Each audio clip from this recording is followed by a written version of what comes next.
پارہ نمبر 30 عَمَّ يَتَسَاءَلُونَ عَنِ النَّبَإِ الْعَظِيمِ۔ اس پارے کی پہلی سورۃ النبا کا موضوع بھی پچھلی سورت کے موضوع سے ملتا جلتا ہے، یعنی قیامت۔ یہ موضوع تھا ہی ایسا حیرت انگیز کہ جب بھی اہل مکہ کے سامنے قیامت کا ذکر کیا جاتا اور بتلایا جاتا کہ ایک دن یہ دنیا ختم ہو جائے گی، تو وہ اس پر نہ صرف ہی کہ تعجب اور حیرت کا اظہار کرتے، بلکہ اسے عقل سے دور سمجھ کر اس خیال کا مذاق بھی اڑاتے۔ اس صورت میں پہلے ان لوگوں کی خبر لی گئی ہے جو قیامت کے وقوع کا مذاق اڑایا کرتے تھے۔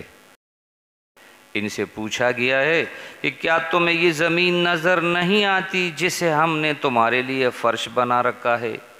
ان اونچے پہاڑوں کو دیکھو جنہیں ہم نے زمین کی میخیں بنا رکھی ہے، کیلیں بنا رکھی ہیں۔ خود کو دیکھو، تمہیں مرد اور عورتوں کے جوڑوں کی شکل میں پیدا کیا ہے۔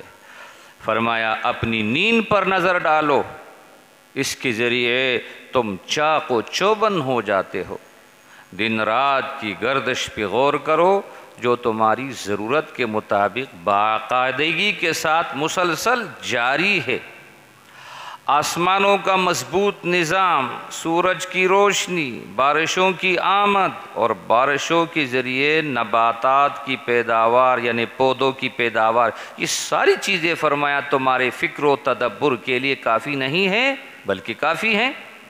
اور فرمایا کیا ان سے یہ نہیں سمجھ میں آ رہا کہ اس نظام کائنات کا چلانے والا کوئی ایک دانا، حکیم اور قادری مطلق ہستی ہے۔ اس صورت میں آخرت کا ذکر کرتے ہوئے روز جزا کی منظر کشی بھی کی گئی ہے کہ قیامت کے دن کوئی بغیر اجازت زبان بھی نہ کھول سکے گا، جائے کہ کسی کو بخشوانے کا دعویٰ کرے۔ صرف وہ لوگ بول سکیں گے جنہیں اللہ کی طرف سے اجازت ہو اور صحیح بات کہیں گے۔ آخر میں کہا گیا کہ جس دن کی خبر دی جا رہی ہے وہ ضرور آئے گی۔ اب یہ تم پر منحصر ہے کہ اپنے رب کے راستے پہ چلو یا نہ چلو۔ جو نہیں چلے گا وہ خود اپنا انجام دیکھ لے گا، اور اس وقت اپنے اعمال نامے دیکھ کر پچھتائے گا اور حسرت سے کہے گا کاش میں انسان نہ ہوتا بلکہ مٹی ہوتا۔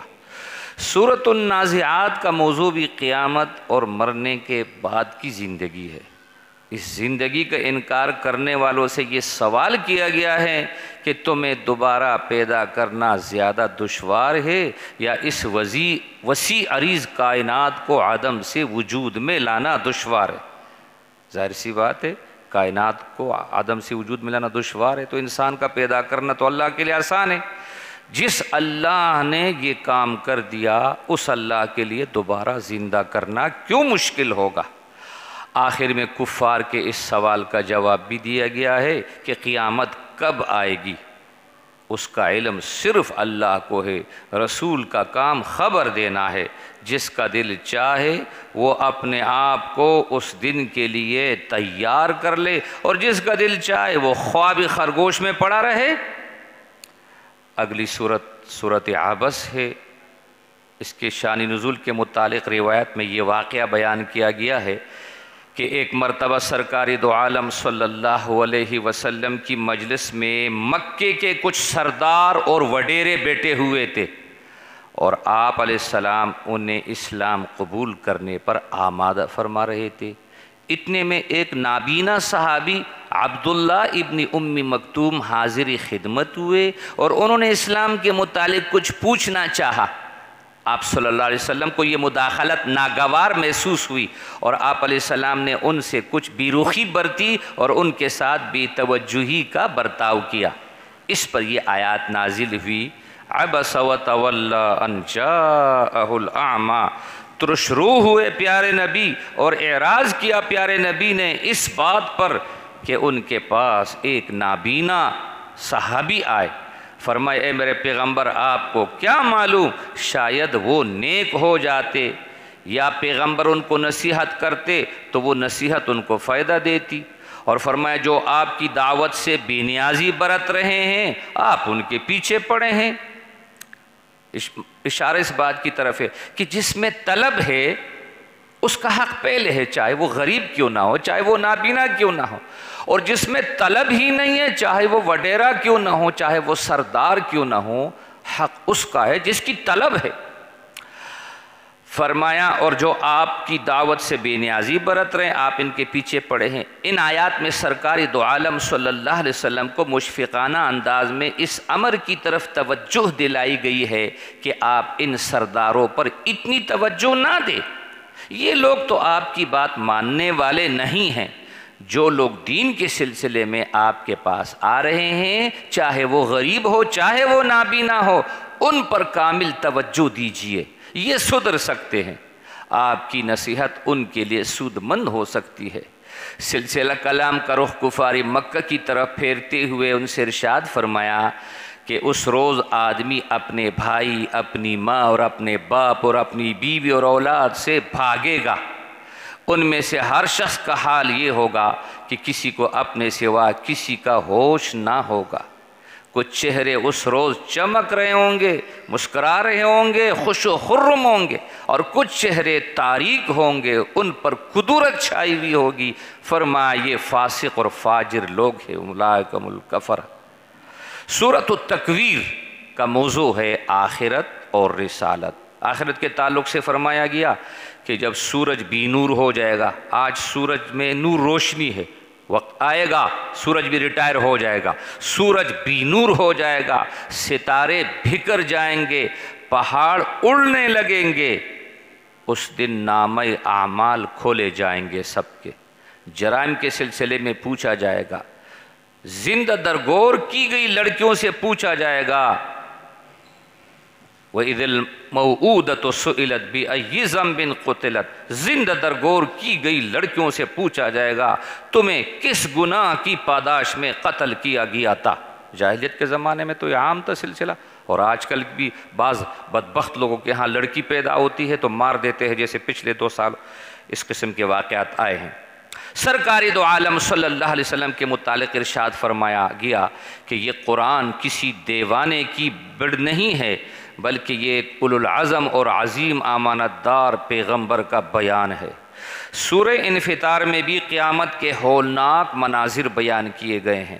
اس صورت کے سلسلے میں سرکار دو عالم صلی اللہ علیہ وسلم نے ارشاد فرمایا کہ جو شخص قیامت کو اس طرح دیکھنا چاہتا ہو جیسے وہ آنکھوں سے دیکھ رہا ہے، تو اسے اذا السماء انفطرت و اذا السماء انشقت پڑھنی چاہیے۔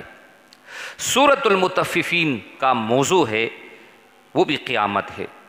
ابتدائی آیات میں ان لوگوں پہ گرفت کی گئی ہے جو دوسروں سے تو پورا ناپ تول کر لیتے ہیں، خاص طور پر دکاندار لوگ اس بات کی طرف توجہ فرمائیں۔ فرمایا ان لوگوں پہ گرفت کی گئی ہے، وَيْلٌ لِّلْمُطَفِّفِينَ الَّذِينَ إِذَا اكْتَالُوا عَلَى النَّاسِ، جو دوسروں سے تو پورا ناپ تول کر لیتے ہیں، اور جب دوسروں کو دیکھتے ہیں تو گھٹا کر تولتے ہیں۔ یہ آخرت سے غفلت کا نتیجہ ہے۔ اگر یہ احساس ہو کہ ایک دن قیامت آئے گی اور اللہ کے پاس حاضری ہوگی، اس وقت حساب دینا ہوگا، تب کوئی بھی یہ خیانت نہیں کر سکتا۔ سورۃ الانشقاق کی ابتدائی آیات میں تو قیامت کی کیفیت بیان کی گئی ہے، اور باقی آیات میں روز جزا کا ذکر ہے۔ فرمایا جب ہر شخص کے ہاتھ میں اس کا اعمال نامہ تھما دیا جائے گا۔ سورۃ البروج میں اصحاب الاخدود کا قصہ ذکر کیا گیا ہے۔ یہ وہ لوگ تھے جنہوں نے اہل ایمان کو آگ کے گڑھوں میں ڈال دیا تھا۔ اصحاب الاخدود کے اس ظلم کا کیا انجام ہوا؟ اصحاب الاخدود یعنی خندقوں والے، ان کا انجام سامنے رکھ کر کفار مکہ اہل ایمان کو اذیت دینے سے باز آ جائے۔ اللہ کی پکڑ بڑی سخت ہے، ان بطش ربک لشدید، اللہ کی پکڑ بڑی سخت ہے۔ فرعون اور سمود کی قوموں کا انجام بھی سامنے رکھنا چاہیے۔ قرآن کی ہر بات پتھر کی لکیر ہے۔ قرآن کریم اس لوح محفوظ میں لکھا ہوا ہے جس کو کوئی بدل نہیں سکتا۔ قرآن جیسے ہمارے پاس لوح محفوظ میں بھی رکھا ہوا۔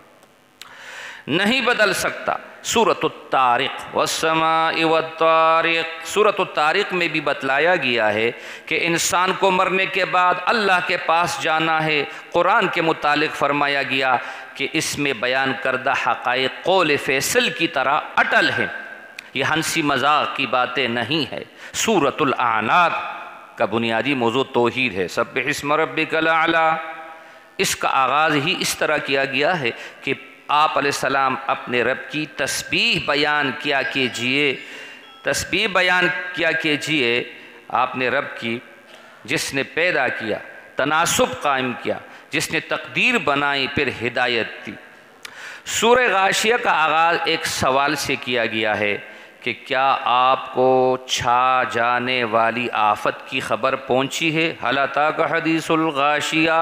اس سوال کے بعد اس دن کا بیان ہے جس دن یہ آفت قیامت نازل ہوگی۔ اس صورت میں جنت کی نعمتوں اور جہنم کی تکلیف اور مصیبتوں کا بیان بھی ہے۔ آخر میں انسانوں سے اونٹ، آسمان، پہاڑ، زمین وغیرہ کے حوالے سے پوچھا جا رہا ہے کہ کبھی تم نے ان کی تخلیق پر بھی غور کیا ہے؟ اس میں بڑا سبق ہے۔ سورۃ الفجر میں بھی اسی طرح کے سوالات کا سلسلہ باقی رکھا گیا ہے۔ والفجر ولیال عشر، فجر کی اور 10 راتوں، عشر ذو الحجہ کی 10 راتوں کی جفت رات یوم النحر یعنی بقر عید کی، اور طاق رات یوم عرفہ وغیرہ کی قسم کھا کر اہل عقل کے لیے غور و فکر کا موضوع رکھ دیا ہے۔ ساتھ ہی قوم سمود کا بھی ذکر ہے، قوم فرعون کا بھی، پھر قیامت کا بیان ہے، روز جزا کا منظر کھینچا گیا ہے۔ سورہ بلد میں یہ بتلایا گیا ہے کہ اللہ تعالیٰ نے انسان کے لیے سعادت اور بدبختی، شقاوت دونوں طرح کے راستے کھول دیے ہیں، ان پہ چلنے کا طریقہ بھی اللہ نے بتلا دیا ہے۔ فَهَدَيْنَاهُ النَّجْدَيْنِ۔ اب یہ خود انسان پر موقوف ہے کہ وہ اپنے لیے کون سا راستہ اختیار کرتا ہے۔ سورۃ الشمس میں نیکی اور بدی کا فرق سمجھایا گیا ہے کہ جس طرح سورج، چاند، دن، رات، زمین، آسمان ایک دوسرے سے مختلف ہیں، اور جس طرح ان کے اثرات اور تقاضے الگ الگ ہیں، اسی طرح نیکی اور بدی بھی دو متضاد چیزوں کا نام ہے۔ سورۃ اللیل کا موضوع بھی تقریباً وہی ہے جو پچھلی سورت کا ہے۔ اس میں بھی زندگی کے دو مختلف راستوں کے فرق پر روشنی ڈالی گئی ہے اور ان راستوں پہ چلنے والوں کے انجام کا بیان کیا گیا ہے۔ وَالضُّحَىٰ وَاللَّيْلِ إِذَا سَجَىٰ، سورۃ الضحیٰ میں سرکار دو عالم صلی اللہ علیہ وسلم کی محبوبیت کا بیان ہے کہ جن کی اتباع کا حکم دیا جا رہا ہے، فرمایا وہ غیر معمولی شخصیت ہے، ان پر اللہ تعالیٰ کی خاص عنایت اور توجہ ہے۔ آپ کو یقین دلایا جا رہا ہے پیارے نبی، آپ کو وہ سب کچھ دیا جائے گا جس سے آپ راضی ہو جائیں گے۔ اسی مناسبت سے کچھ ہدایات بھی دی ہے کہ آپ یتیموں اور بے کسوں کے ملجا اور ماوا بنیں، یعنی پناہ گاہ بنیں، اللہ کی نعمتوں کا اعتراف اور اظہار بھی کرتے رہیں۔ سورۃ الانشراح، الم نشرح لک صدرک، اس میں یہ یقین دہانی کرائی گئی ہے کہ آپ صلی اللہ علیہ وسلم کے نامی اسم گرامی کو بلند کیا جائے گا۔ وَرَفَعْنَا لَكَ ذِكْرَكَ، آپ اپنا کام اطمینان کے ساتھ جاری رکھے اور اللہ تعالیٰ کی طرف متوجہ رہے۔ سورۃ التین میں فرمایا گیا کہ لوگ دو ہی طرح کے ہو سکتے ہیں، ایک وہ جو نبی صلی اللہ علیہ وسلم پر ایمان لائے اور عمل صالح کرے، دوسرے وہ جو ان کی تکذیب کرے، اس کو جھٹلائے۔ سورۃ العلق، اقرأ باسم ربک الذی خلق، یہ سب سے پہلے نازل ہونے والی سورت کی آیتیں ہیں، غار حرا میں نازل ہونے والی۔ کہا گیا ہے کہ انسان کو اپنی حقیقت نہ فراموش کرنی چاہیے کہ وہ خون کے ایک لوتڑے سے پیدا کیا گیا ہے، اس کے اندر بذات خود کوئی قابلیت نہیں تھی انسان میں، یہ ہم ہی اللہ فرماتے ہیں جس نے انسان کو علم عطا فرمایا جس سے انسان نابلد تھا۔ حصول علم اور اس کی ترویج کے لیے اللہ فرماتے ہیں ہم نے قلم عطا فرمایا، علم بالقلم۔ انسان کو چاہیے کہ وہ نعمت علم حاصل کر کے اللہ کو یاد رکھے۔ اِنَّا أَنزَلْنَاهُ فِي لَيْلَةِ الْقَدْرِ، سورۃ القدر میں فرمایا گیا کہ یہ قرآن جس کا بار بار ذکر کیا جا رہا ہے کوئی معمولی چیز نہیں ہے، ہم نے اسے قدر و منزلت والی رات میں اتارا ہے، یعنی شب قدر جو 1000 مہینوں سے بہتر ہے اور افضل ہے۔ سورۃ البینہ میں فرمایا کہ کفار اہل کتاب اور مشرکین ثبوت کے باوجود اللہ کے وجود اور اللہ کی ہدایت کے منکر ہے۔ اللہ کے رسول نے مفید اور قیمتی باتوں والی سورتوں پر مشتمل کتاب ان کو پڑھ کر سنا دی ہے، ان میں ان کو یہی حکم دیا گیا ہے کہ وہ ایک اللہ کی عبادت یکسوئی کے ساتھ کرے، نماز قائم کرے، زکوٰۃ ادا کرے۔ اذا زلزلت الارض زلزالہا، سورۃ الزلزال میں فرمایا جا رہا ہے کہ وہ وقت آنے والا ہے جب زمین کو خوب جھٹکے دیے جائیں گے اور زمین اپنا سب کچھ اگل دے گی، لوگوں کے کچے چٹے بھی زمین باہر نکال کے رکھ دے گی۔ جس شخص نے ذرہ برابر بھی اچھا عمل کیا ہوگا اس کی جزا پائے گا، اور جس نے ذرہ برابر بھی برا عمل کیا ہوگا اسے اس کی سزا ملے گی۔ سورۃ العادیات والعادیات ضبحا، اس صورت میں گھوڑوں کا ذکر کیا گیا ہے کہ وہ اپنے مالک کے ادنا اشارے پر خطرناک سے خطرناک جگہوں پر سرپٹ دوڑے چلے جاتے ہیں، اور ایک انسان ہے جو اپنے رب کی سرکشی کرتا ہے، اسے بس مال دولت کی ہوس ہے، اس کو احساس ہی نہیں کہ قبروں سے بھی اٹھنا ہوگا اور دلوں کے راز بھی باہر آ جائیں گے۔ القاریعۃ ما القاریعہ، سورۃ القاریعہ میں بھی گزشتہ مضمون کی تاکید کی گئی ہے کہ قیامت کا دن نہایت ہولناک ہوگا، ہر چیز ڈھل جائے گی، لوگ پروانوں کی طرح پھیل جائیں گے، منتشر ہوں گے، پہاڑ روئی کے گالوں کی طرح اڑے پھریں گے۔ الہاکم التکاثر حتی زرتم المقابر، سورۃ التکاثر میں ان اسباب کی نشاندہی کی گئی ہے جن کی وجہ سے لوگ غفلت کا شکار ہے۔ فرمایا گیا تم کو کثرت مال کی طلب میں ایک دوسرے سے سبقت لے جانے کی کوشش نے آخرت کی طرف سے غفلت میں مبتلا کر دیا ہے۔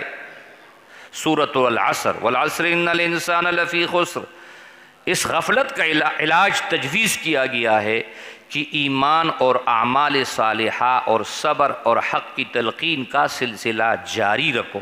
سورۃ الہمزہ ویل لکل ہمزۃ لمزہ، اس میں ان لوگوں کو لعن طعن کیا گیا ہے جو مال کی محبت میں گرفتار ہے، مال کو جمع کرتے ہیں، گن گن کے رکھتے ہیں اور یہ سمجھتے ہیں کہ مال ہمیشہ رہنے والی چیز ہے۔ الم تر کیف فعل ربک باصحاب الفیل، سورہ فیل میں ایک واقعہ کا ذکر ہے۔ خانہ کعبہ کو ڈھانے کے ناپاک ارادے سے یمن کا حاکم ابرہہ اپنے لاؤ لشکر کے ساتھ جس میں 9 ہاتھی بھی تھے مکہ مکرمہ پہنچا۔ قدرت خداوندی حرکت میں آئی اور ابابیل نامی چھوٹے سے چھوٹے پرندوں نے طاقتور لشکر کو دم دبا کر بھاگنے پر مجبور کر دیا۔ سورۃ القریش بإیلاف قریش ایلافہم رحلۃ الشتاء، بتلایا گیا کہ ابرہ کو عبرتناک عذاب سے دوچار کیا گیا اور قریش کو امن و امان عطا کیا گیا۔ قریش مکہ کو یہ احسان یاد دلا کر فرمایا گیا کہ وہ اس گھر کے مالک کی عبادت کرے جس کے صدقے میں تمہیں بیٹے بیٹائے یہ فتح عظیم نصیب ہوئی۔ سورۃ الماعون ارأیت الذی یکذب بالدین، اس صورت میں دین کو جھٹلانے والوں کی بدبختی بیان کی جا رہی ہے کہ یہ لوگ یتیموں کو بے آسرا چھوڑ دیتے ہیں۔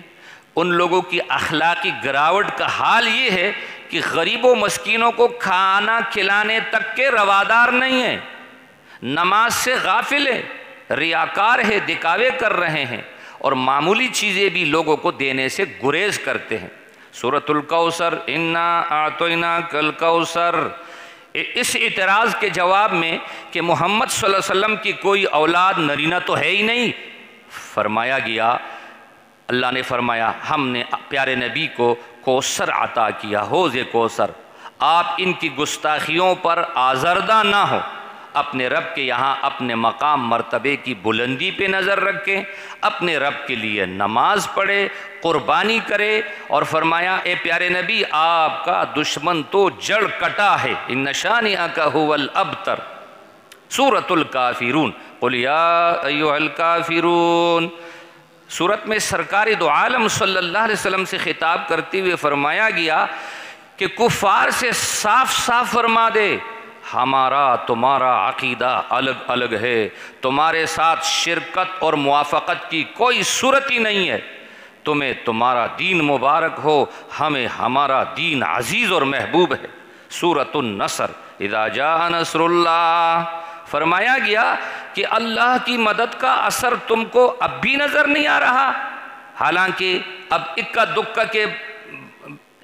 دکا کے بجائے لوگ فوج در فوج اس دین اسلام میں داخل ہو رہے ہیں۔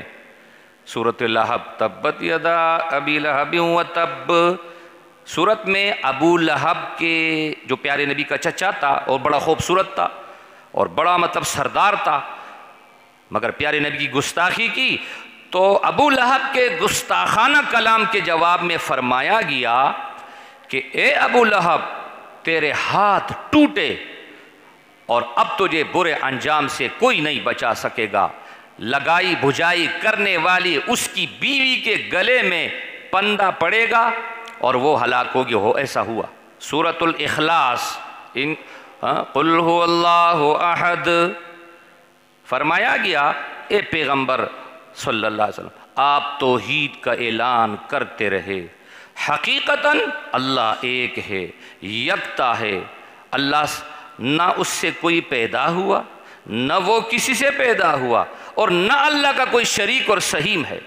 سورۃ الفلق اور سورۃ الناس، قل اعوذ برب الفلق قل اعوذ برب الناس، دونوں سورتوں میں اللہ کی پناہ حاصل کرنے کی تعلیم دی جا رہی ہے۔ ان دونوں سورتوں کو قرآن کریم کے آخر میں لانے کی ایک حکمت یہ ہے کہ اس کتاب ہدایت کو سمجھنے اور عمل کرنے کا جب کوئی انسان ارادہ کرے گا تو شیطان اس سے استفادہ کرنے کی راہ میں مشکلات پیدا کرنے کی کوشش کرے گا۔ مومن قاری کو چاہیے کہ جب وہ قرآن کے ختم پر پہنچے تو یہ دعا کرے، اے اللہ قرآن سے استفادے کی راہ کو شیطانی طاقتوں کے شر سے محفوظ فرما دیجئے اور مجھے اپنی پناہ میں لے لیجئے تاکہ میں برائیوں سے بچا رہوں اور اس کتابی ہدایت سے پورا فائدہ اٹھا سکوں۔ وآخر دعوانا ان الحمدللہ رب العالمین۔ یا رب العالمین، اے اللہ تیرے کلام کو ہم نے اول سے آخر تک ٹوٹے الفاظ میں خلاصہ کی شکل میں قرآن کا پیغام پیش کر دیا، سننے والوں نے سنا، بتانے پڑھانے والے نے پڑھایا۔